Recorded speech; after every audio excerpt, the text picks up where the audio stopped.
中部有一個駛校車的司機有感染 HIV， 也就是人講的艾滋病毒。伊所涉嫌用宗教的名義拐騙、性侵幾名女性，上無有9個人受害，其中6個人事當時閣攏也是未成年。後來嘛，還5個人去餵着 HIV。這個司機，互人才有強制性交致重傷等32個罪嫌起訴受壓。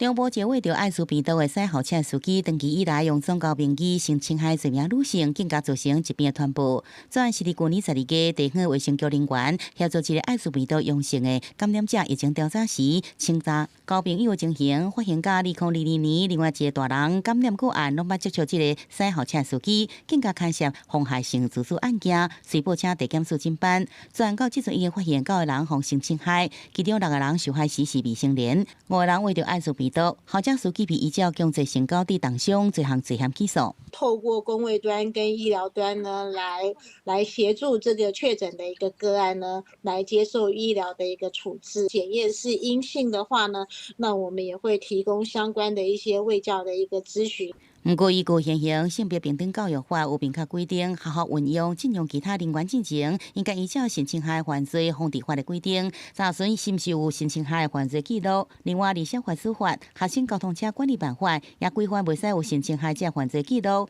也毋過，這駛校車司機有前科，我較關心這破空是對倒來。學校人士能查到資料庫，也就是性平3法所做的裁罰記錄，他有可能就只剩下一個註記，說他承受裁罰而已。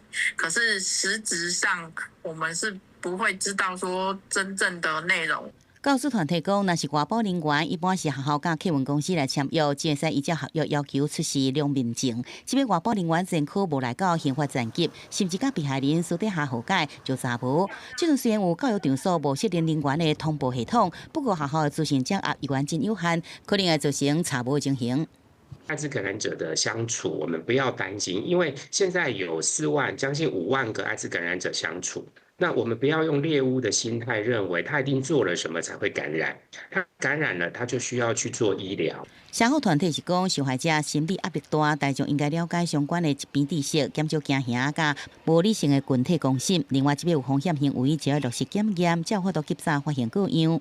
記者綜合報道。